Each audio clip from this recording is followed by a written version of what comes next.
जय श्री राम। हर हर महादेव। जय माता की जय भवानी। हम हमारे राजपूत चौहानों का बृहद इतिहास ग्रंथ का दूसरा प्रकरण पढ़ रहे हैं। अग्निवंश एक ब्रह्म। वैदिक काल से क्षत्रियों के दो वंश माने जा रहे हैं। वे हैं सूर्य वंश और चंद्र वंश। इनकी मान्यता इतनी प्राचीन है कि इनका उल्लेख आर्य जाति के प्राचीनतम वेद ऋग्वेद में हुआ है। यह तो सभी जानते हैं कि किसी भी प्राणी की उत्पत्ति सूर्य या चंद्रमा से नहीं हो सकती। आर्यों की क्षत्रिय जाति के दो समूह थे। एक समुदाय ने अपना चिन्ह सूर्य व दूसरे ने चंद्रमा मान लिया और अपने झुंड पर भी सूर्य व चंद्रमा के रूप में उत्कीर्ण कर लिए। तब से ही यह उन्हीं वंशों के माने जाने लगे। ईसा की 18वीं शताब्दी तक समस्त राजपूत अपने आप को इन्हीं दो वंशों में मानते चले गए थे। 18वीं शताब्दी में पृथ्वीराज रासो नामक एक काव्य ग्रंथ प्रसिद्धि में आया और इस ग्रंथ की प्रसिद्धि के पश्चात राजपूतों का एक वंश अग्निकुल जाना जाने लगा। राजपूतों के चार वंश प्रतिहार, परम, चालुक्य और चौहान इस अग्निवंश में गिने जाने लगे। ईसा की 19वीं शताब्दी के प्रारंभ में कर्नल जेम्स टोड ने राजपूत जाति का इतिहास लिखना प्रारंभ किया। उसने भी उपयुक्त चारों राजपूत वंशों को अग्निकुल पृथ्वीराज रासो के आधार पर मान लिया। इन चार वंशों को अग्निकुल मानने का आधार केवल मात्र एक पृथ्वीराज रासो ही है। रासो में लेखक ने जो अपनी कल्पना की उड़ान भरी वह प्रसिद्धि में आ गई और टोड ने उसके आधार पर अपनी कल्पना की उड़ान भर कर इन चार वंशों को हूण, सीथियन आदि विदेशी जातियों से मिश्रित जाति लिख डाला। कुछ अन्य विदेशी लेखक ने व DDR अम्बेडकर ने भी अपने मत इस प्रकार के प्रकट करते हुए टोड के मत की पुष्टि कर दी। इन चारों वंशों को आबू में यज्ञ हवन से शुद्ध कर ब्राह्मणों ने राजपूत जाति में मिला लिया। ऐसा माना जाने लगा। रासों में इन चारों वंशों की उत्पत्ति आबू पर्वत पर ऋषि वशिष्ठ द्वारा यज्ञ में आहुति देने पर होना लिखा है।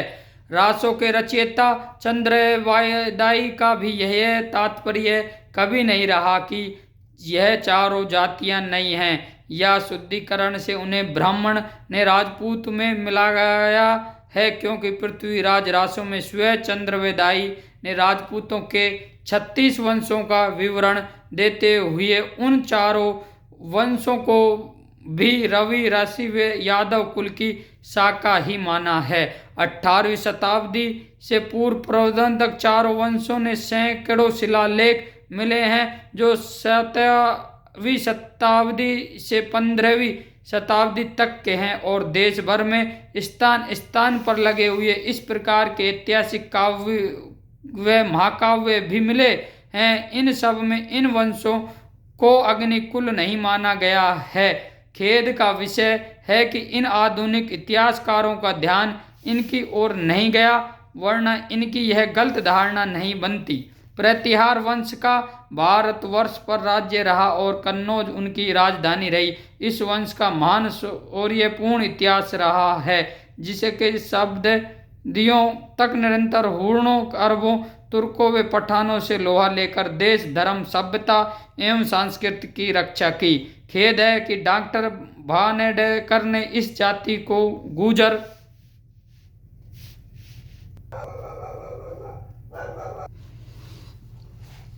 जाति की विशेष जाति लिख डाला। समस्त देश में फैले इस वंश के लोग प्राचीन काल से आज तक स्वयं को रघुवंशी मानते चले आ रहे हैं। प्रतिहार, बड़गुजर, खरवाल आदि इस शाखा की शाखाएं कभी अपने को रघुवंशी मानते हैं। इस वंश का 10वीं शताब्दी का ग्वालियर के समीप एक शिलालेख प्राप्त हुआ है, जो ग्वालियर भोज लेख के नाम से विख्यात है। इस लेख में कन्नौज के सम्राट प्रतिहारों का वंश सूर्यवंशी मानते हुए लिखा है कि यह वंश रघुवंशी श्री रामचंद्र के लघु भ्राता लक्ष्मण की संतान है। लक्ष्मण सदा ही राम का द्वारपाल रहा। अंत रामचंद्र ने उन्हें प्रतिहार की उपाधि प्रदान की थी। इस कारण इस वंश का नाम प्रतिहार पड़ा। देश में गहन आवश्यकता सहित ऐसी मान्यताओं के संबंध में ही ऐसे शिलालेख लगाए जाते थे।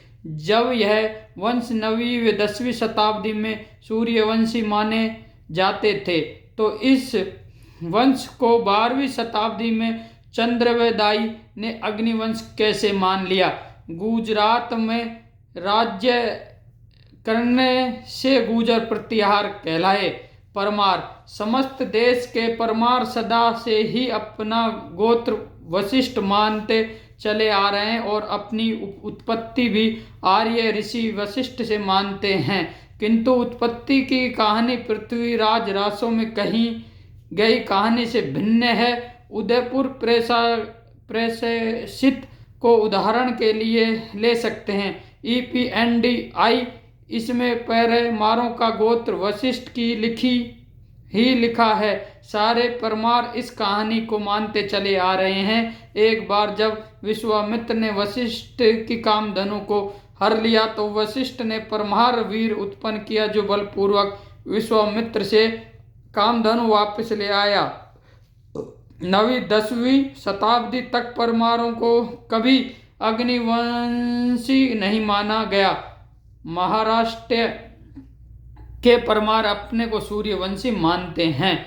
चालुक्य या सोलंकी गुजरात के अनिल्य पटल के सोलंकी प्राचीन शिलालेखों में चंद्रवंशी लिखे जाते रहे हैं। उनका गोत्र भारद्वाज है। ऐसे ही गोत्र पृथ्वीराज रासों में लिखा है। उनके इस गोत्र को चेंदी के हेसवंशी राजाओं के शिलालेख में भी लिखा गया है। ये बहरीली शिलालेख P 253 में लिखा है कि केयूवर वर्ष हेयर का विवाह भारद्वाज गोत्र के अनिवार्यवन चालुक्य की पुत्री 16 देवी से हुआ था। यह शिलालेख ईसा की 11वीं शताब्दी के प्रारंभ में लिखा गया था। इसमें लिखा है कि दक्षिण व पूर्वी चालुक्यों से भिन्न इस वंश की उत्पत्ति महर्षि द्रोण ने चूलेलु भर पानी से हुई थी, जिसे द्रुपद राज्य को मारने के लिए उत्पन्न किया गया था। द्रोण व भारद्वाज चंद्रवंश के हैं। अंत चालुक्य भी चंद्रवंशी हो गए। जब चालुक्यों के विषय में 11वीं शताब्दी में उपयुक्त मान्यता प्रसिद्ध थी कि 12वीं शताब्दी में चंद्रवदाई ने चालुक्यों को काबू के अग्निकुंड से वशिष्ठ द्वारा उत्पन्न किया जाना कैसे मान लिया। चौहान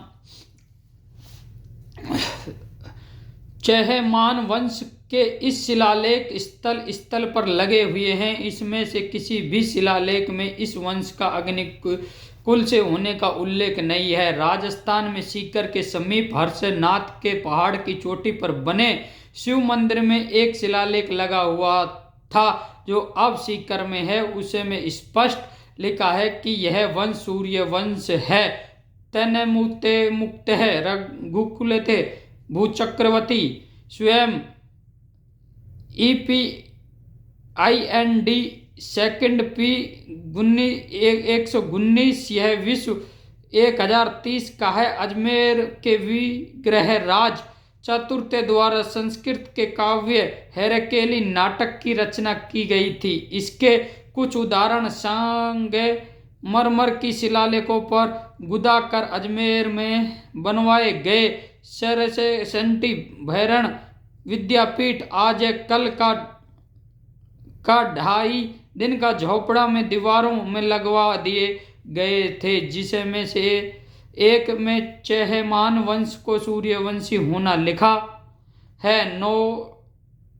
डोल के चहेमान राजा रतनपाल का सन 1119 ईस्वी का सेवेड़ी का ताम्रपत्र पर लेख है, जिसमें चंद्र द्वारा इस वंश की उत्पत्ति लिखा है। चंद्र को 12 आतिथ्यों में एक आतिथ्य माना जाता है। बिजोलिया मेवाड़ के विश्व 1226 का शिलालेख वे संधु माता मारवाड़ के सन 1262 ईस्वी के शिलालेख में महर्षि वत्संग के वंश में चहेमान वंश होना लिखा है। वत्स्य वैदिक काल का ऋषि था जो सूर्य वंश में हुआ था। उस समय जाति प्रथा का प्रचलन नहीं हुआ था।